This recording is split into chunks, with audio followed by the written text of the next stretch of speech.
여러분 안녕하세요. 오늘 27번째 시간입니다. 신명기 34장, 신명기 마지막 장을 오늘 함께 읽고 정리하는 시간인데요. 하나의 이야기로 느리게 읽으면서 구약의 흐름을 같이 잘 짚어보는 시간 됐으면 좋겠습니다. 오늘은 모세가 퇴장하는 날인데요. 그러나 거기서 하나님의 언약이 멈춰지지 않는다는 것 확인하시면서 소망을 품는 그런 시간이 됐으면 좋겠습니다. 지난 시간 28장 공부했었는데 28장이 가장 긴 장이었어요. 신명기에서 68절이 거기 있었습니다. 그런데 오늘 34장 마지막 장은 가장 적은 분량의 장입니다. 12절로 돼 있거든요. 하지만 그 의미랄까 그 묵상의 여운으로 보자면은 결코 짧다고 여길 본문은 아니라고 생각합니다. 어떻게 신명기가 마무리되는지 오늘 마지막 장을 앞두고 29장에서 33장을 먼저 살펴볼 필요가 있겠습니다. 12절로 금방 끝나겠지 이렇게 생각하셨다면 그렇진 않습니다. 일부러 좀 짧은 장을 선택을 했고요. 그 사이에 좀 충분히 하고 싶은 얘기들이 있어서 그렇게 결정을 했습니다. 전체적인 그 신명기 내용을 오늘 정리하면서 모세 오경을 같이 마무리하게 되겠습니다. 사실 제가 지금 좀 깜짝 놀라가지고 제 오디오 시스템을 좀 쳐다봤는데요. 지난번에 여러분들은 모르시겠지만 제가 거의 1시간 넘게 강의를 하고 편집을 하려고 보니까 녹음기 볼륨을 0으로 해놨던 거예요. 다시 했습니다. 첫 강의가 굉장히 좋았는데 많이 힘들었어요. 그래서 다시 확인해 봤습니다. 잘 돼 있고요. 녹음이 잘 되고 있는 것 같습니다. 네, 아무튼 오늘은 아무 문제가 없습니다. 한번 같이 즐겁게 말씀의 세계로 들어가 보도록 하겠습니다. 신명기 29장부터 33장까지는 사실 모세의 고별 설교가 정점으로 치닫는 그런 구간이라고 볼 수가 있어요. 언약갱신, 또 생명과 복의 선택, 리더십이 이양되는 장면, 그리고 지파들을 향한 마지막 축복, 이런 흐름으로 이어지는데 어떻게 이 내용이 34장의 모세의 죽음과 연결이 되는지 정리해 보도록 하겠습니다. 29장부터 살펴볼까요? 모압 땅에서의 언약의 갱신 장면이 여기 나오는데요. 과거의 광야에서의 하나님의 돌보심을 회상하면서 가나안 입성을 앞둔 새로운 세대와 다시 한번 언약을 체결하는 장면입니다. 마음의 할례가 없는 완악함에 대해서 여기서 엄중히 경고하고 있는 내용이 특징적이라고 볼 수가 있을 것 같아요. 29장에서의 핵심적인 본문이라 할 수 있는 부분을 제가 한 두 부분 정도 찾아봤는데 한번 같이 읽어보겠습니다. 12절과 13절이에요.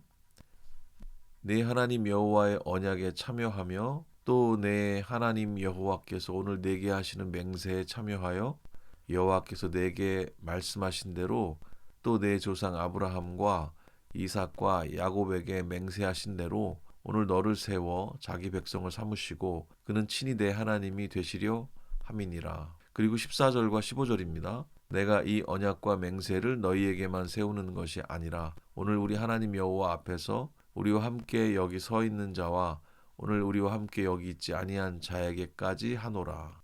언약과 맹세에 제가 볼드체로 이렇게 만들어 놨죠. 이 아래 베리트라고 제가 적어 놨는데요. 아브라함의 언약에서 우리가 함께 본 것처럼 그 짐승을 쪼개고 그 사이로 언약 당사자들이 지나가는, 그래서 결국은 언약을 어길 시에 이 짐승처럼 될 것이라고 하는 그런 내용의 언약을 베리트라고 한다는 것 함께 생각해 본 적이 있었습니다. 그 언약이라고 하는 것은 정말 말은 참 예쁜 말인데 실제 가지고 있는 무게는 엄청나다 생각할 수가 있죠. 그래서 기분 따라 바꾼다거나 이익 따라 바꾼다거나 상황에 따라 움직일 수 없는 언약 당사자 간의 그 신실함을 요청하는 그런 단어라는 사실을 알 수 있고, 하나님과 우리 사이가 그런 언약 관계라고 하는 것에 대해서 이해를 할 때 얼마나 큰 안정감이 우리에게 주어지는가, 또 얼마나 큰 책임감이 우리에게 주어지는가 동시에 생각할 수 있게 하는 단어인 것 같습니다. 하나님은 과거의 하나님으로 머물기를 원치 않으시는 분이시죠. 오늘 우리들과 직접 언약을 맺고 싶어 하시는 그런 분이심이 분명합니다. 베리트의 자리에 우리들을 초대하시는 이유는 단순히 법을 지키게 하려는 게 아니고 우리들을 백성으로 삼고 싶으신 그 하나님의 간절한 사랑 때문이다. 그렇게 이해할 수 있게 하는 그런 내용이고요. 특별히 14절에서 15절 말씀을 보면 이 구절은 굉장히 특별합니다. 왜냐하면 오늘 우리와 함께 여기 있지 아니한 자까지 그 언약의 영향력 안에 있는 사람들로 보거든요. 아직 태어나지 않은 후손들 그리고 수천 년 뒤에 이 말씀을 읽게 될 지금 우리와 같은 사람들에게까지 이 언약의 효력을 확장하고 계시다는 것을 사실 이 부분을 통해서 알 수 있는 거죠. 언약의 현재성이랄까? 그렇게 말할 수 있을 거예요. 하나님은 박제된 과거에 유물로서의 약속을 읽으라고 하시는 게 아니고 시공간을 뚫고 나와서 지금 우리가 이 언약과 관계에 있다고 하는 이 약속 자체가 아직도 살아있다라고 하는 그것을 보여주고 계시는 거죠. 물론 우리가 지금 모압 평지에 있는 건 아니죠. 하지만 이 말씀을 믿음으로 받는 순간에 우리는 모세와 함께 그 언약의 주인공이 되는 것이죠. 그 자리에 믿음으로 함께 서는 우리들이 되었으면 좋겠고 그것이 하나의 이야기로 말씀을 읽어야 하는 이유고 의미가 된다고 볼 수 있어요. 자, 신명기 30장입니다. 회복의 약속과 생명의 길과 관련한 이야기인데요. 본문을 먼저 읽어볼까요?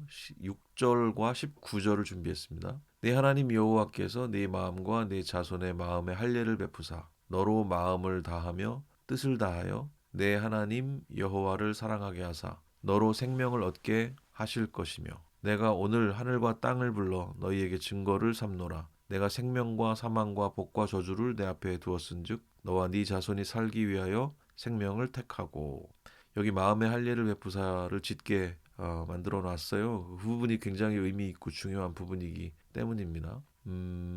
이스라엘이 불순종해서 흩어질지라도 회개하고 다시 돌아오면 하나님이 다시 마음의 할례를 베푸시겠다 이렇게 약속을 하시는 장면입니다. 사망과 생명 중에 생명을 택하라고 또 촉구하고 계시는 그런 장면인 거죠. 하나님은 우리가 실패할 것도 알고 계셨어요. 하지만 절망은 금물입니다. 우리 힘으로 안 되는 사랑을 하나님이 우리 마음에 직접 할례를 베풀어 가능하게 하시겠다고 약속을 하고 계시니까요. 이 말씀은 제2성전기를 살아가던 포로기의 백성들에게 그들의 실패에 대해서 그리고 그들이 절망하지 말아야 될 이유에 대해서 그리고 그들이 지금은 어떤 선택을 해야 하는가에 대해서 명확하게 얘기해주고 있는 장면일 거라고 생각을 합니다. 무너진 자리, 또 잃어버린 정체성, 그리고 혼란스러운 이 시대에 어쩌면 우리들의 현재와 굉장히 닮아 있는 그 상황이지 않을까 생각이 드는 것이 이 제2성전기 포로기를 살던 이스라엘 백성들인데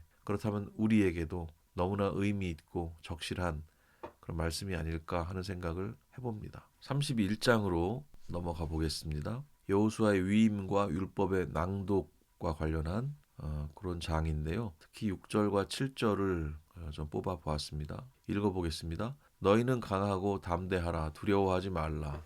그들 앞에서 떨지 말라. 이는 내 하나님 여호와 그가 너와 함께 가시며 결코 너를 떠나지 아니하시며 버리지 아니하실 것임이라 하고 모세가 여호수아를 불러 온 이스라엘의 목전에서 그에게 이르되 너는 강하고 담대하라. 너는 이 백성을 거느리고 여호와께서 그들의 조상에게 주리라고 맹세하신 땅에 들어가서 그들에게 그 땅을 차지하게 하라. 모세가 120세가 돼서 여호수아를 공식 후계자로 세웁니다. 율법책을 완성해서 레위 사람들에게 맡기고 매번 7년마다 면제년이라 부르는데요. 면제년마다 온 백성 앞에서 낭독해서 기억하도록 합니다.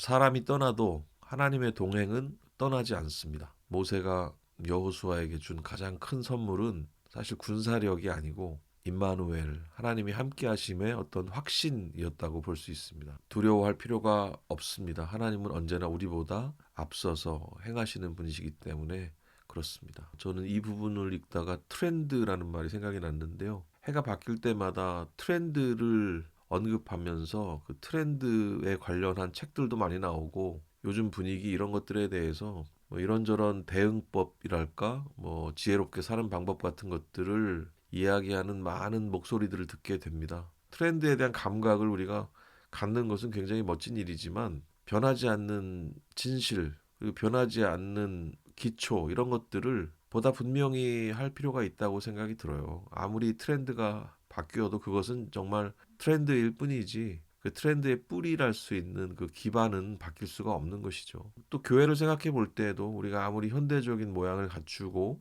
또 트렌디하게 어떤 예배를 드린다 할지라도 기반이 되고 기초가 되는 그 복음의 진리 또 말씀 이런 것들에 우리가 더 굳건히 서야 될 필요가 있다고 생각을 합니다. 32장입니다. 모세의 노래, 증거의 노래라고 기록을 해놓았는데요. 본문을 두 절 읽어보겠습니다. 내가 여호와의 이름을 전파하리니 너희는 우리 하나님께 위엄을 돌릴지어다. 그는 반석이시니 그가 하신 일이 완전하고 그의 모든 길이 정의롭고 진실하고 거짓이 없으신 하나님이시니 공의로우시고 정직하시도다. 이 추르라는 단어가 여기 나와요. 반석, 추르. 반석이라고 하는 것은 비유법이죠. 뭐 하나님이 돌이냐 이렇게 질문을 해서는 안 되겠습니다. 이건 좀 무서운 얘기지만 성경에 나오는 온갖 비유법들에 대해서 우리가 잘 이해할 필요가 있고 하나님께서 왜 비유를 사용하시는지 그리고 우리가 가진 언어가 얼마나 부족한 언어들인지 그렇기 때문에 하나님께서 어찌 보면 우리의 이 표현의 해상도를 높여주시기 위해서 이런 비유법들을 사용하신다. 그렇게 이해하는 것도 좋은 이해라고 생각해요. 하나님의 마음을 또렷이 볼 수 있도록 우리 마음을 열어달라고 우리가 기도하면서 말씀을 읽을 필요가 있는 이유이기도 합니다. 32장 내용을 보면 이스라엘이 배반할 것을 대비해서 하나님의 신실하심과 이스라엘의 패역함을 대조하는 그런 노래를 지어서 가르쳐요. 하나님은 반석이시고 추르 심판 중에도 긍휼을 잊지 않으시는 분이시다. 이것을 선포합니다. 이 노래는 이스라엘이 넘어졌을 때 어떻겠습니까? 다시 일어날 나름의 근거가 될 수 있겠죠. 하나님은 흔들리지 않는 분이시니까요. 반석이시니까요. 우리가 흔들릴 때에도 하나님의 공의와 정직은 변함이 없으시니까요. 이 노래를 부르면서 특히 제2성전기를 살던 포로기에 있던 이스라엘, 자기들의 죄를 돌아보고 하나님의 자비로 돌아가자는 마음이 더 강하게 생기지 않았을까 그런 생각을 하게 되고요. 이것은 비단 그들뿐 아니라 우리들에게도 그런 동일한 의미를 지녀야 하지 않을까 하는 생각도 같이 해봅니다. 33장입니다.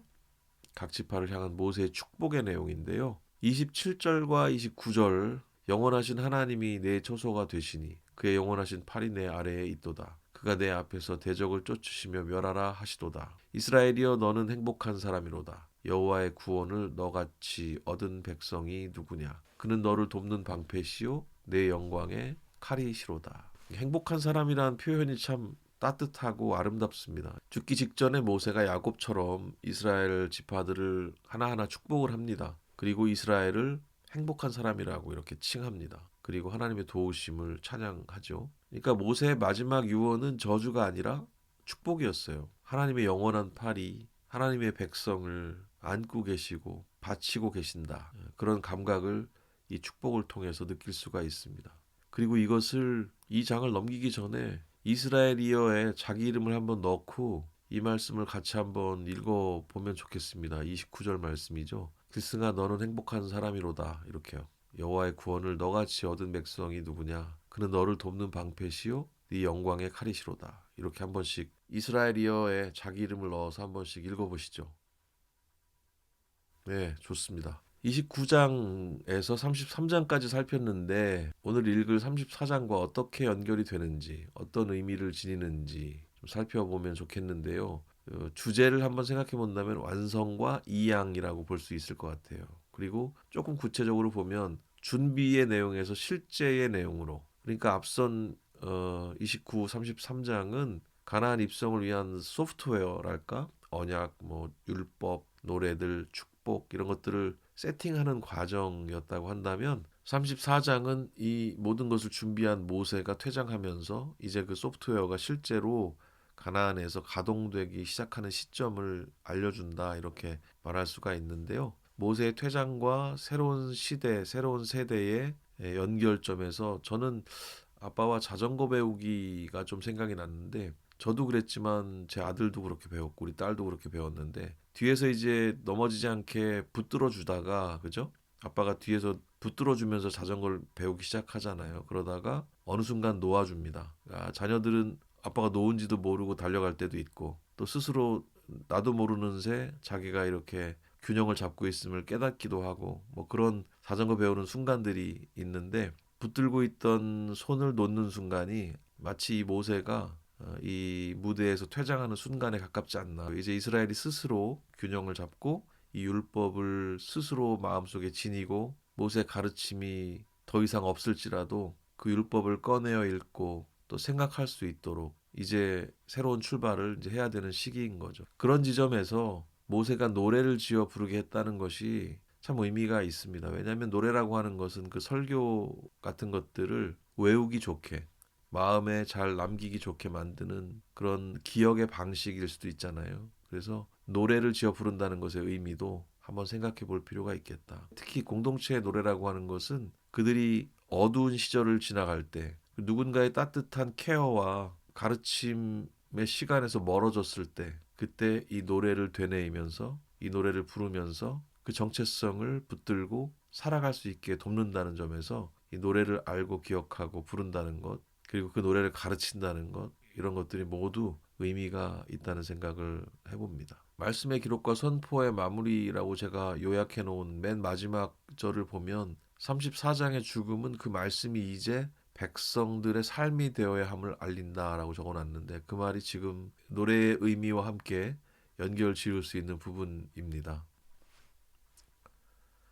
구속사적 관점 하나의 이야기에서의 의미를 짚어본다면 율법의 한계에 대해서 그리고 또 복음의 소망에 대해서 생각해 볼 수 있겠습니다. 신명기 마지막 구간은 사실 인간의 불순종을 끊임없이 예고하고 있거든요. 31장에서 특히 그런데요. 모세는 백성들을 가나안 문턱까지 데려다 주는데 이 사람들의 완악한 마음을 근본적으로 바꿀 수는 없었어요. 그래서 30장에 마음의 할례라는 표현이 나오는데 우리는 이것을 그리스도와 연결 지을 수 있습니다. 30장에서 약속된 이 마음의 할례라고 하는 것은 구약의 율법으로는 도달할 수 없는 지점이었거든요. 이것은 성령을 통해서 우리 마음을 새롭게 하실 그 예수 그리스도의 새 언약을 강력하게 소망하게 되는 그런 연결성을 가지고 있습니다.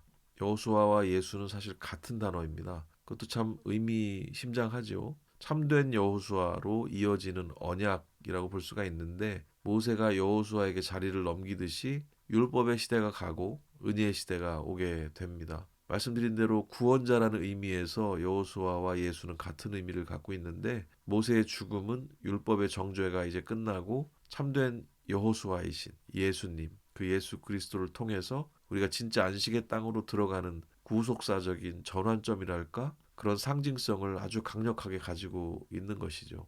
그러나 이 상징성을 우리가 이해를 하면서 주의해야 될 것은 그 역사의 과정에 그 단계가 있기 때문에 그것들을 너무 도약해가지고 그리스도를 이 지점에서부터 딱 꽂아놓고 생각 자체를 안 하려고 하면 안 된다는 겁니다. 그래서 구약 전체를 그 과정을 다 열어두고 그 목적지를 향해서 어떻게 이 그리스도에게까지 전체적으로 성경의 모든 이야기들이 초점이 맞춰지는지를 전체 여정을 다 고단하더라도 가야 될 상황에 있습니다. 그래야 합니다. 그 시간의 이 거리를 인식하지 않고 결론에 너무 바쁘지 않으시기를 부탁을 드리고요. 그러나 반복되는 이런 구속사적인 이해를 하나의 점으로 계속 모아두시면서 이 결론을 향해서 천천히 느리게 같이 걸어갈 수 있기를 희망합니다. 마지막으로 행복한 사람이란 표현 다시 한번 발음할 수 있어서 좋은데요. 행복한 사람의 완성. 33장에 나오는 얘기였죠. 너는 행복한 사람이로다. 이 선언은 그리스도 안에서 하늘의 모든 신령한 복을 받은 성도들, 우리들에게 온전하게 성취되는 아름다운 모양이다. 결과다. 이렇게 생각할 수 있습니다. 예, 너무 직관적으로 왜 바통 터치 이미지를 여기 두었는지 금방 이해를 아마 하셨을 겁니다. 모세와 여호수아로 이어지는 이 전환점에 대해서 우리가 함께 생각을 해보고 있기 때문인데요. 우리가 어쩌면 인류 역사상 가장 위대한 바통 터치를 보고 있는지 모릅니다. 모세가 여호수아에게 그리고 구속사적 관점으로 본다면 구약이 신약에게 그 사명을 넘겨주는 장면으로 상징적으로 그렇게 이해를 할 수도 있거든요. 내가 다 끝내지 못해도 하나님의 역사는 계속된다. 이 사실을 우리가 다시 한번 짚어보고 그 하나님의 아름다운 일하심의 세계로 같이 들어가 보도록 하겠습니다. 예, 이제 34장 1절에서 4절 말씀 읽어보도록 하겠습니다. 모세가 모압 평지에서 느보산에 올라가 여리고 맞은편 비스가산 꼭대기에 이르매 여호와께서 길르앗 온 땅을 단까지 보이시고 또 온 납달리와 에브라임과 므낫세의 땅과 서해까지의 유다 온 땅과 네게부와 종려나무의 성읍 여리고 골짜기 평지를 소알까지 보이시고 여호와께서 그에게 이르시되 이는 내가 아브라함과 이삭과 야곱에게 맹세하여 그의 후손에게 주리라 한 땅이라 내가 네 눈으로 보게 하였거니와 너는 그리로 건너가지 못하리라 하시매. 여러분, 모세가 지금 느보산이라는 그 산의 꼭대기에 서 있습니다. 하나님은 모세가 눈을 열어서 가나안 온 땅을 구석구석 볼 수 있도록 하세요. 이건 단순한 경치 구경이라고 보기 어렵습니다. 하나님이 조상들에게 약속하신 그 언약이 마침내 눈앞에 실제가 되었다라고 하는 사실을, 그 사실에 대해서 확인 도장을 찍어주시는 장면이라고 볼 수가 있는 거죠. 그런데 안타깝게도 비록 모세는 그 땅을 밟을 수는 없어요. 그러나 하나님의 약속이 성취되는 걸 보는 것만으로도 모세의 사명은 완성이 된 셈이에요. 사람의 계획은 멈춰도 하나님의 약속은 멈추지 않는다는 것을 보여주는 조금 뭉클하고 마음이 좀 웅장해지는 그런 장면입니다. 5절에서 8절입니다. 이에 여호와의 종 모세가 여호와의 말씀대로 모압 땅에서 죽어 벳부올 맞은편 모압 땅에 있는 골짜기에 장사되었고 오늘까지 그의 묻힌 곳을 아는 자가 없느니라. 모세가 죽을 때 나이 120세였으나 그의 눈이 흐리지 아니하였고 기력이 쇠하지 아니하였더라. 이스라엘 자손이 모압 평지에서 모세를 위하여 애곡하는 기간이 끝나도록 모세를 위하여 30일을 애곡하니라. 예, 여기 보면 성경은 모세를 여호와의 종 에베드 아도나이, 원래는 에베드 이흐에 이렇게 써 있을 텐데 여호와 이름을 발음하지 않는다고 했죠. 그래서 아도나이, 주님이라는 단어를 거기에 씁니다. 그래서 여호와의 종 에베드 아도나이 이렇게 부르는데요. 사실 최고의 칭호라고 볼 수 있습니다. 그런데 모세가 죽은 뒤에 그 무덤을 아는 사람이 없다고 성경이 불어 여기 적고 있습니다. 왜 그럴까요? 모세는 이스라엘의 이정표와도 같았던 사람이고 정말 하나님 다음으로 마치 사람들이 하나님처럼 여기던 그런 사람이었기 때문에 그의 무덤이 생기게 되면 아마 그 무덤 자체가 우상화가 됐을 가능성이 높습니다. 그래서 그 모세의 무덤을 우상화하지 못하게 하시려는 하나님의 섬세한 배려다, 그렇게 생각할 수 있습니다. 그리고 이것은 저의 생각뿐 아니라 대부분의 이 성경을 해석하시는 분들이 하는 그런 정리이기도 합니다. 7절이 참 특이한데 모세가 120세였는데 눈도 밝고 기운도 넘쳤다고 적혀 있어요. 왜 이런 기록이 있는 걸까요? 그러니까 병들어서 죽은 게 아니라 하나님이 정하신 그 사명의 기간이 다 했기 때문에 하나님께서 모세를 기쁘게 데려가셨다, 이렇게 이야기해 볼 수 있을 것 같고요. 우리들 인생도 이렇게 하나님의 시간표 안에서 정말 아름답게 마감이 되었으면 좋겠다는 생각을 해봅니다. 그런데 이 모세 죽음에 관련해서 여기 모세가 여호와의 말씀대로 이렇게 돼 있잖아요. 여호와의 말씀대로 죽었다 나오는데 이 구절을 그 원어로 번역을 하면은 여호와의 입 위에서라는 그런 해석이 나와요. RP 여호와, 이 의미를 유대인들은 입맞춤으로 해석을 합니다. 그래서 하나님이 모세에게 따뜻하게 입을 맞추어 그의 영혼을 부드럽게 거두어 가셨다, 이렇게 또 아름답게 해석을 하기도 합니다. 그러니까 모세의 죽음은 비참한 최후가 아니었어요. 평생 하나님과 대면하면서 동행했던 모세가 마지막 순간에도 마치 부모님 품에 안겨 잠드는 아이처럼 하나님의 가장 친밀한 사랑 안에서 안식에 들어갔다, 이렇게 볼 수 있는 거죠. 예, 아름다운 퇴장의 모습 그리고 계속되는 언약의 장면을 우리가 이제 읽을 수가 있는데 오늘 주제를 그래서 그렇게 정하기도 했고요. 9절 이제 읽어보도록 하겠는데요. 계승되는 리더십의 내용입니다. 모세가 눈의 아들 여호수아에게 안수하였으므로 그에게 지혜의 영이 충만하니 이스라엘 자손이 여호와께서 모세에게 명령하신 대로 여호수아의 말을 순종하였더라. 지도자가 같지만 여전히 사명은 남아 있습니다. 모세가 여호수아에게 안수했고요. 지혜의 영이 가득해졌다고 기록을 하고 있어요. 백성들도 여호수아를 따르기 시작합니다. 여기서 중요한 것은 여호수아의 능력이 아니죠. 하나님이 세우신 질서, 그것이 끊어지지 않고 이어지고 있다는 사실, 그것을 우리가 여기서 읽어내야 하겠죠. 하나님은 사람을 통해서 일하시지만 결국 그 역사를 끌고 가시는 분은 오직 하나님 한 분뿐이라는 것을 잊지 말아야 되겠습니다. 하나님이 사람을 통해서 일하실 때 여전히 그 사람이 그렇게 훌륭하거나 대단하거나 그런 이유가 아니었잖아요. 결국은 하나님께서 하시는 일이심을 우리가 알게 되는데, 그 역사의 주인이신 하나님에 대해서 짧은 한 절이지만 우리가 여기서 읽어낼 수 있으면 좋겠습니다.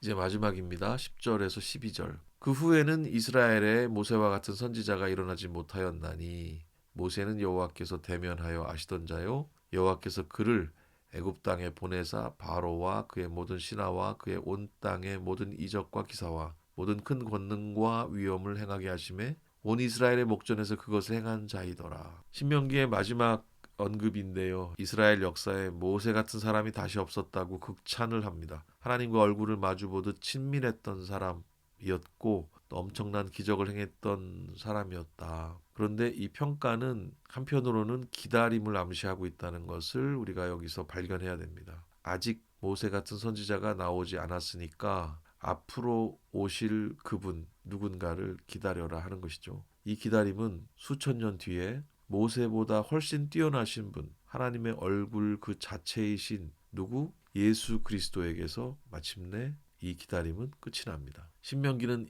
이렇게 더 위대한 분을 향한 소망을 남기면서 막을 내려요. 그러니까 아주 먼 곳에서 하나의 이야기가 각도를 맞춰주고 있는 것이죠. 우리는 결론을 알고 있지만 모든 말씀들이 향하고 있는 그 방향성에 대해서 우리가 느끼면서 이 신명기 또 전체 5경을 이렇게 마무리하면 좋을 것 같습니다. 여러분들 좋아하시는 퀴즈 시간입니다. 퀴즈 풀어보면서 오늘 내용을 정리해 보도록 하겠습니다. 1번 문제. 모세가 가나안 땅에 들어가지 못하고 느보산에서 죽음을 맞이한 것이 구속사적으로 주는 가장 중요한 교훈은 무엇입니까? 한번 풀어보겠습니다.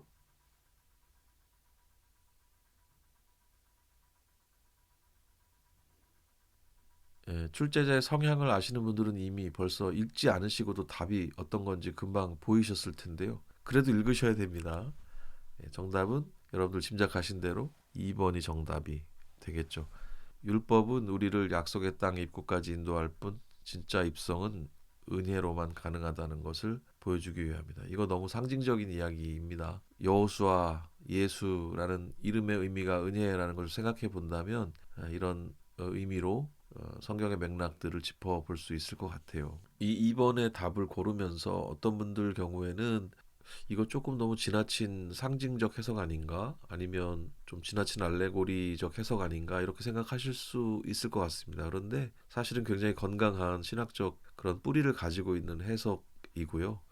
가만히 생각해 보면 성경에서 명시하고 있듯이 그 모세가 가나안에 들어가지 못한 이유가 무리바 사건 때문으로 우리 알고 있잖아요. 말을 해서 물을 냈어야 됐는데 반석을 치는 바람에 하나님께서 노여워하셨다. 물론 불순종이라고 하는 것이 큰 게 있고 작은 게 있고 뭐 그렇게 볼 수는 없기 때문에 하나님께서 불순종 자체에 굉장히 엄격한 기준을 가지고 계시는구나 우리가 이해할 수도 있는 것이지만 또 그것 때문에 가나안에 못 간다고 하는 것에 대해서 조금은 안타까운 마음 같은 것들이 우리에게 있었다면 성경이 기록하고 있으니까 그걸 우리가 받아야 되지만 그러나 우리 마음속 한켠에는 그 모세에 대한 안타까움이 있단 말이죠. 그런데 사실 구속사적 관점으로 이 내용을 이렇게 해석하다 보면 조금 위로가 돼요. 그렇죠? 율법과 은혜의 그 전환점에서 하나님의 약속을 승계하는 그 과정에서 바통 터치가 이루어지는 장면에서 우리가 모세와 여호수아의 의미와 관계를 살펴볼 때 굉장히 마음이 평안해지고 우리 마음이 조금 더 감사로 채워지지 않는가 하는 생각을 해봅니다.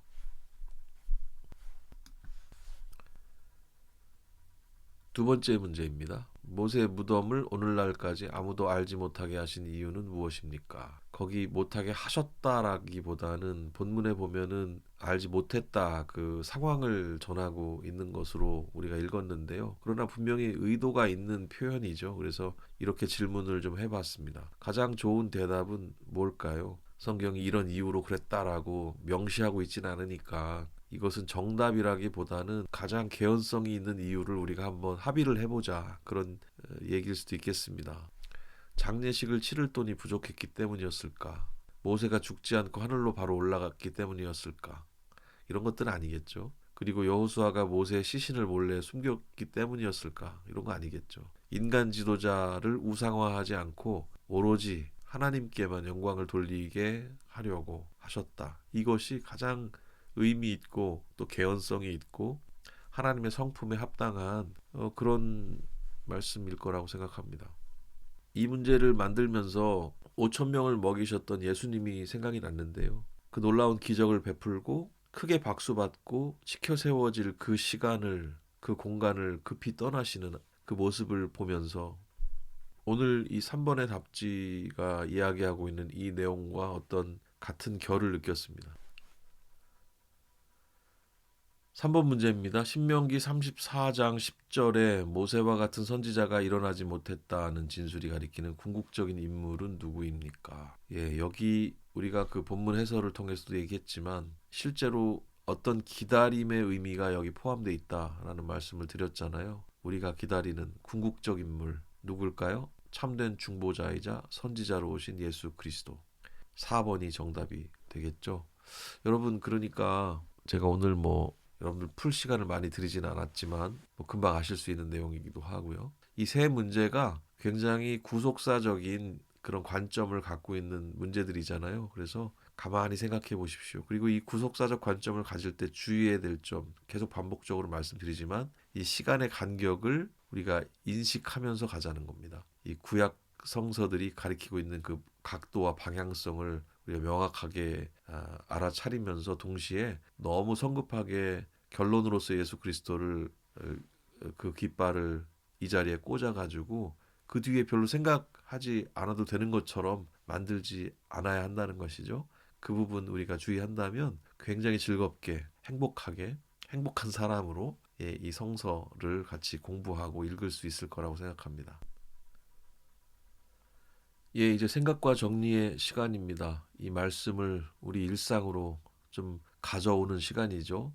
어떻게 하면 그럼 이 말씀이 우리 삶 안에서 의미가 있을까를 돌아보는 그런 시간입니다. 우리의 느보산은 어디입니까? 라는 질문이 필요합니다. 모세는 약속의 땅에 직접 들어가지 못했지만 산 위에서 그 땅을 보는 것만으로 충분했습니다. 하나님은 우리가 이 땅에서 모든 결과를 다 보게 하지 않으실 때가 많아요. 내가 시작한 일이 내 세대에 끝나지 않거나 내가 원하는 결말이 아닐 때 여러분들은 어떠세요? 절망을 하시나요? 아니면 신실하신 하나님을 신뢰하시면서 또 느긋한 마음을 가지게 되시나요? 오늘 내가 집착하고 있는 결과 그거 하나님께 내려 놓읍시다. 내가 다 하지 않아도 하나님의 역사는 완벽하다는 것을 인정하면서 오늘 나에게 우리에게 주어진 한 걸음 거기에 최선을 다해 보면 좋겠습니다.